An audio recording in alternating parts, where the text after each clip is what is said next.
Welcome again to another episode of the Dial and Driven podcast. Jeff Lerg, Chris Palmer. Here today, we're going to talk about probably one of the toughest subjects to really dial down. And it's the idea of how hard you can work in this sport and fail, and how much you can lose yourself in trying to keep up with other people. Specifically, I'm saying what's too much and what's not enough in training and performance.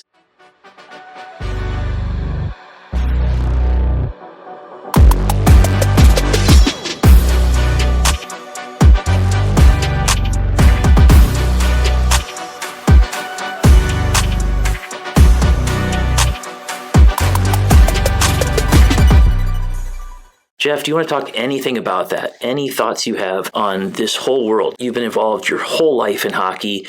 You're a director at a major hockey program. You've got your own business helping so many people. You see this all the time. Some people work so hard and they're burnt out. And some people go through the things with their teams and they think it's enough, and it's not. Tell me anything that the listener should hear about that would help them right now. Yeah, it's super interesting just due to the hockey in general. It can become a 12-month sport if you allow it. And there's always something available for a hockey family or player, whether it's the fall and winter season, into the spring season, into summer training options and summer select tournaments and all these different camps and offerings. You could really make a 12-month calendar full of hockey. In reality, you do all those extra training sessions and all the additional and complementary development for athleticism and skills training and mental performance in order to perform when it matters most. And that's the nature of sports. That's the nature of why we play. That's the nature of why we're on teams, is we want to train, we want to work and make ourselves better, make our teammates better, all to compete together for something at the end of the year. Of course, you want to develop individually, but in the team sport, you want to peak for the state playoffs or the league playoffs or whatever it is that everyone is signing up to play for.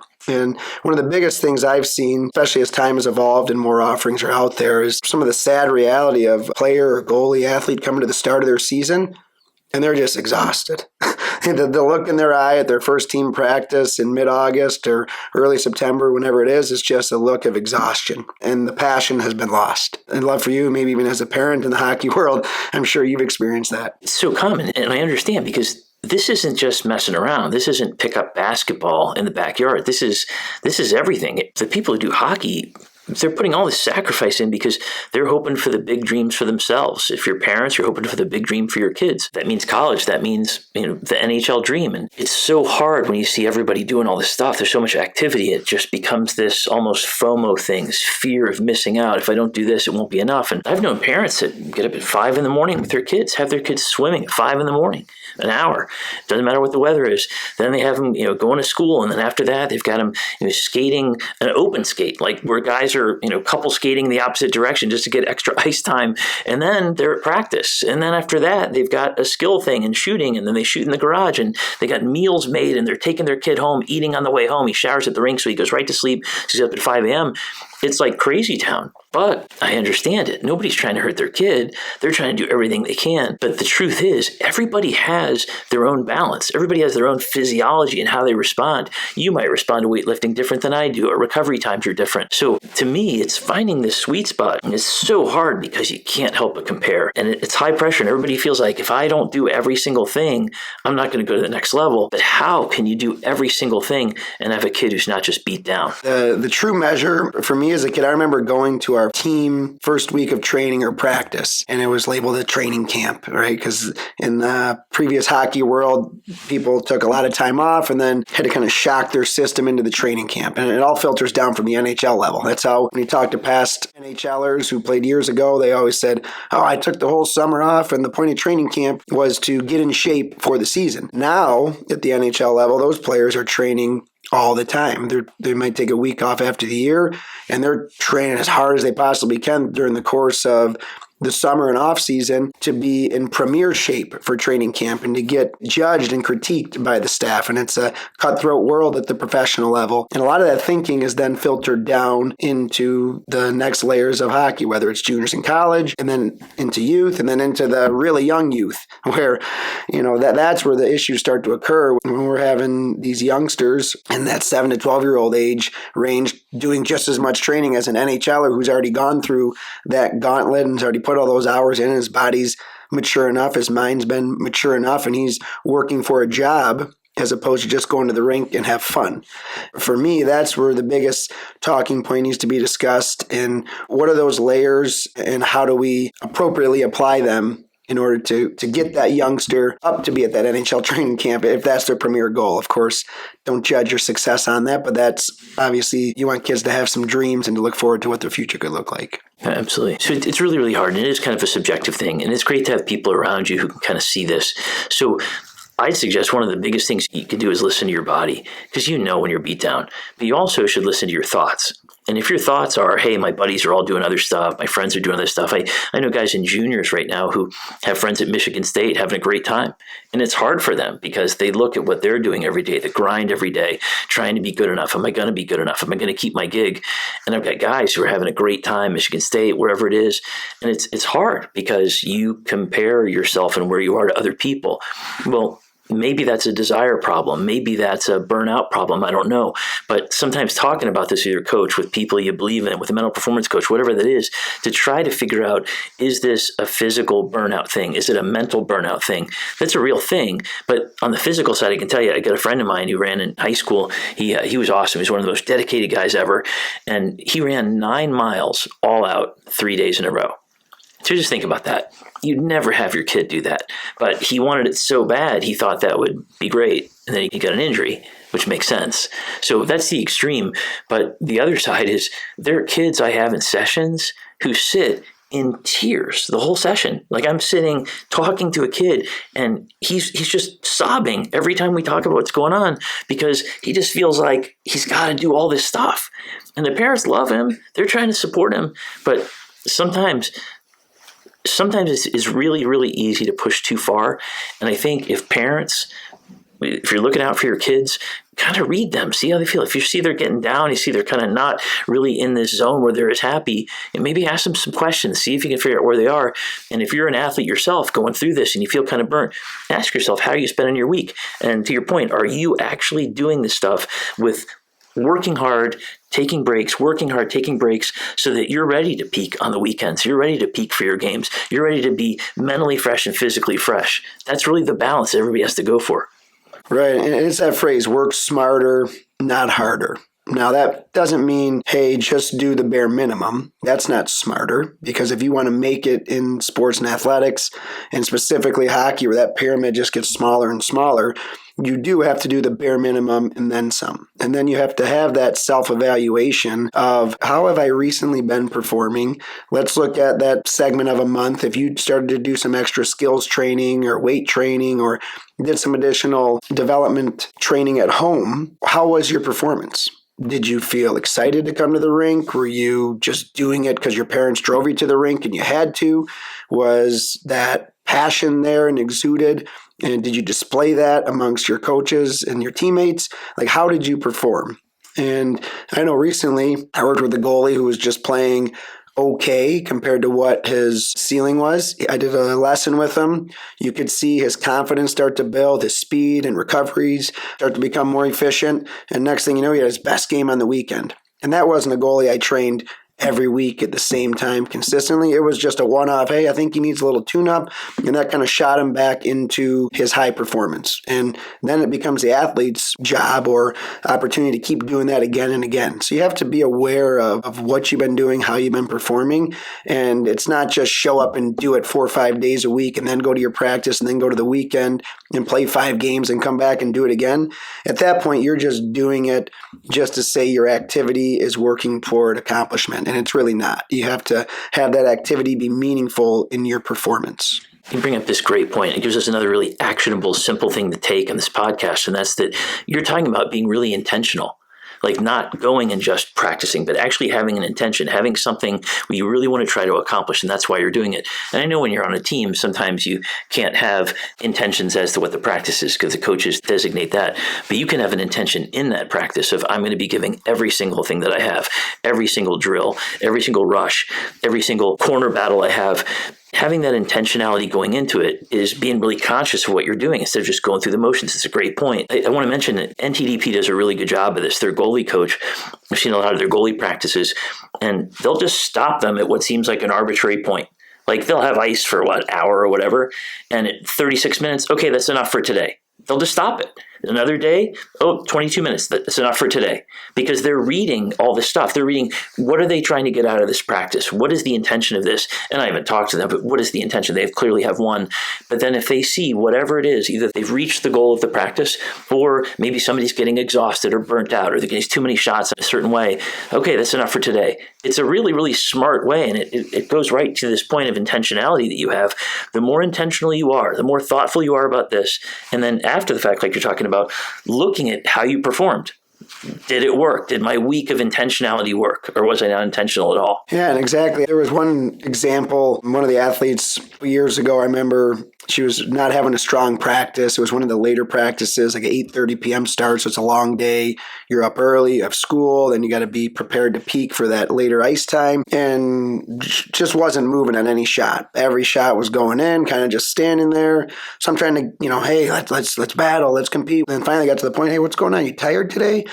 So yeah, I did yoga this morning at 6 a.m. And I said, well, that's awesome. You're trying to do better. But if you don't come out and perform when it matters, what do you think your coach is thinking watching you in practice? They're looking and saying, well, why is so-and-so not competing today? Why do I want to play them on the weekend when I have to pick a goalie for the game?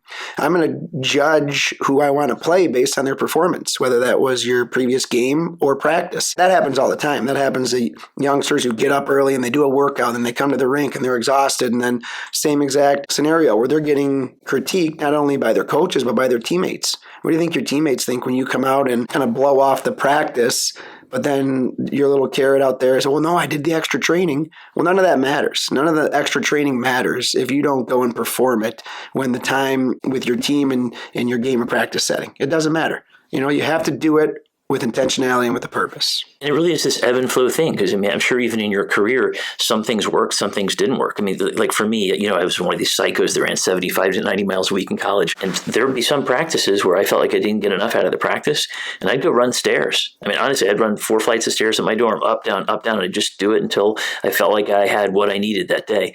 And then other days, I wouldn't do anything after, which brings up this other idea. If you are a person who's busting your tail all the time, you're getting up early, you're getting a morning skate in for skills, you go to school all day and homework in the afternoon, that kind of thing, whatever you're doing in the afternoon, and then you got a late practice, super late practice, maybe 8:30 at night. There's no way you're going to be back in the rack at 10 o'clock to get your 8 for 6 a.m. wake up. There's no way. The only answer to that is, again, being intentional and analyzing where you are. Find a way to get a nap somewhere. Everybody, this, college on, juniors, naps are such a huge part of everything. It's just an extra set of recovery for your brain. It's an extra set of recovery for your body. Getting those naps is a giant thing. There was something else I wanted to mention, though. There's the flip side of this thing, too. We talked about this idea in this podcast of too much versus not enough. There's this illusion of enough. And I think it's a very understandable illusion. I know kids who've come into programs that are pretty busy programs, pretty well-respected programs, and they're doing a lot. And whether it's youth hockey, working out 3-4 times a week on the ice, or in a junior, sometimes it could be 2 times, 3 times a day on the ice, whatever it is, you can have the thought that what's going on, because it's a really good team, is enough. But what's enough for you is different than what's enough for somebody else. And I really want to bring home this point that you can be lulled into a sense of security thinking that what's going on there is enough for you. But no, if you're a guy who needs more upper body strength or more flexibility, or you need more rest, or you need more shooting, whatever that is, there's a sweet spot for you. Please don't think that what's being created by your team is necessarily 100% of what you need. You are an individual. Yeah, exactly. And I had previously mentioned that I built my belief system by goal setting and working to dominate in practice. And that's where those reps and that confidence comes in. So again, if you're not prepared to be at full capacity for a practice and to go out there and dominate, or to be really noticeable to your coaches and teammates, then what good is the extra session? Of course, over the long haul, you might be doing more physical activity and you might feel good about it. But you have to have that balance. It has to be a complementary approach with your current season or training or off season. And, other sports become a big talking point. And I believe overall athleticism is developed through playing other sports. Of course, there always comes that time in your youth, I don't want to call it career, but your playing days, that if you're serious about chasing that hockey dream, you do have to become all in. And for me, that was just at the end of middle school, about 8th grade, playing multiple sports, just more on the rec side of baseball and basketball, if you believe it or not, being a short guy. But it was just more on the rec side just to stay busy. And then I remember the conversation with my parents being, you're too busy with hockey. That might be pulled back a couple years now with the nature of our landscape. But really, I think that development of playing other sports was impactful for me. And it gave my mind a break. And whether you know it or not, goaltending is exhausting. It's a mentally taxing position. There's always eyes and judgment toward you. When that goal goes in, you're the one being looked at.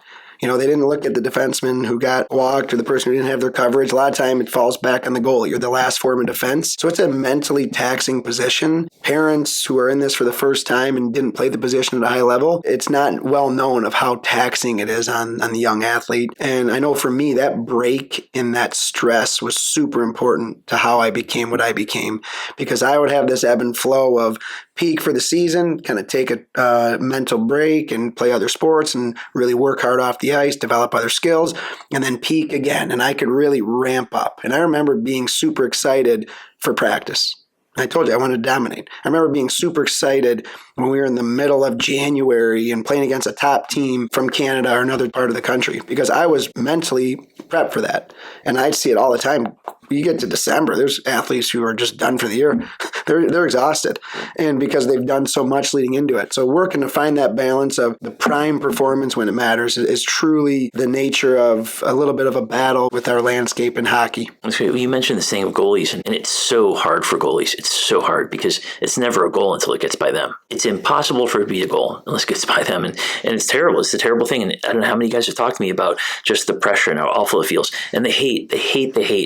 Of course, the walk of shame is the worst, right? 4 goals down, you get pulled. The walk of shame is terrible.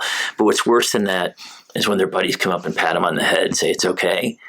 They don't like it. It's hard. You probably don't like it either. And they know their teammates are trying to support them. And the teammates are, what do? You hug somebody. You're just trying to give them support. But it sucks. It sucks. Nobody likes having that goal go in ever, not even one. And I don't care if you're a guy who is amazing, you're 940 and 2 goals against, it doesn't matter. You hate anything getting by you. So it's so much pressure. But I want to mention this thing about other sports. USA Hockey does a really good job of promoting this also, especially with youth hockey. At some point, you're right, you've got to find a way to specialize. But there is something about working your whole body, and sports does that, and it takes some of the pressure off because it's fun, goofing around, basketball, tennis, whatever it is. And believe it or not, at their national camps, they actually sat up and talked to everybody about how important it is to play other sports so that they can not only have a career mentally, but a career physically and build the entirety of who they are. It's a really, really cool thing. Yeah, it's interesting. And I notice for goaltenders, you see some of these 12, 13-year-olds who are just robots. The only thing they've done in all their athletic development is be a goalie. So they don't know how to just make a save. They know how to be a goalie. They know how to get from point A to point B with a structure and a form.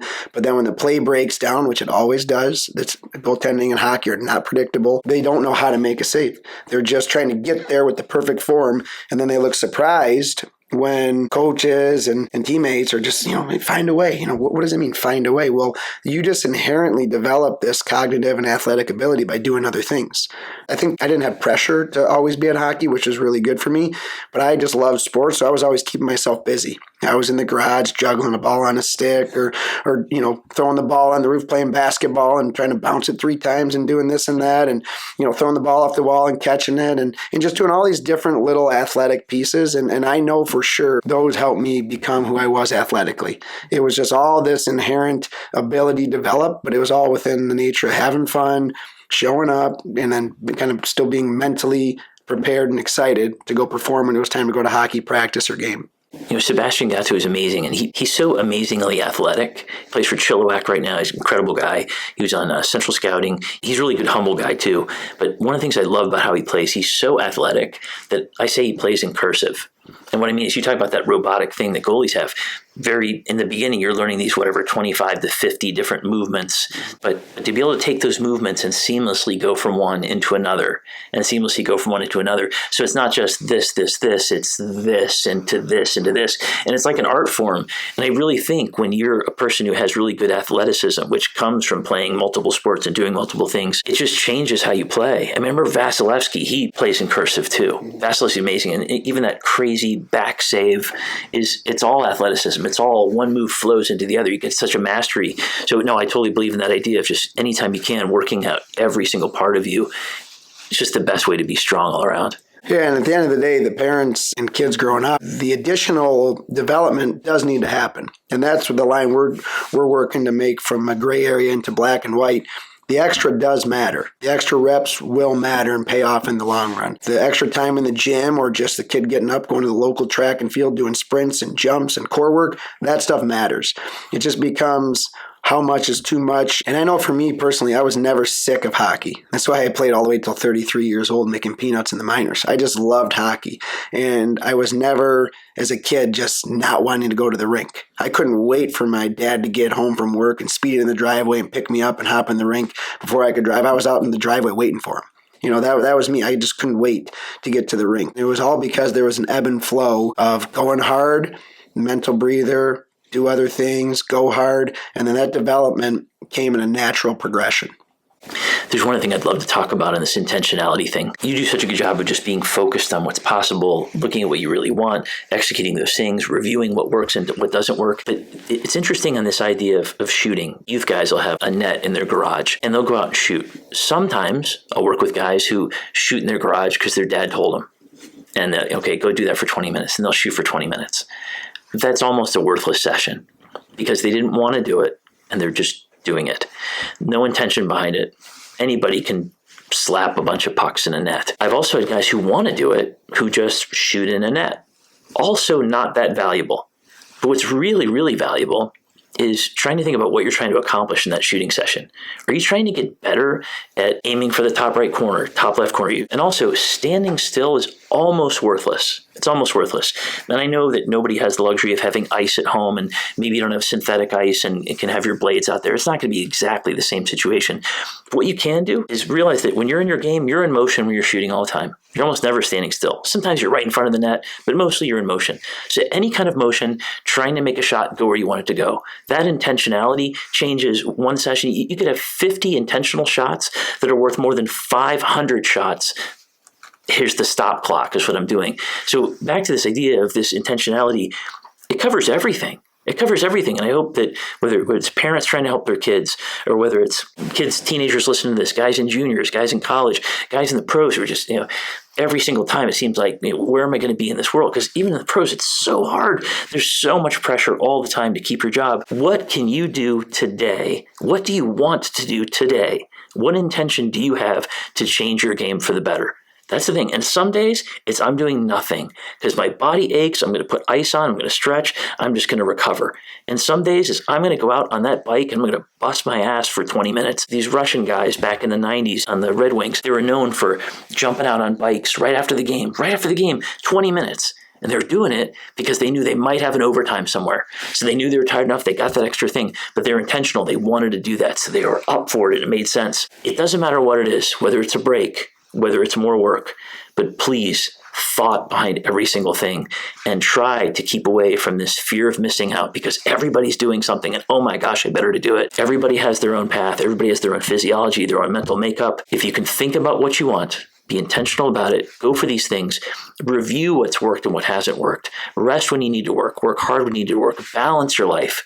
That's the path, isn't it? 100%. As I grew up, small stories, I realized that I was a short goalie. And I realized that being an athlete was important.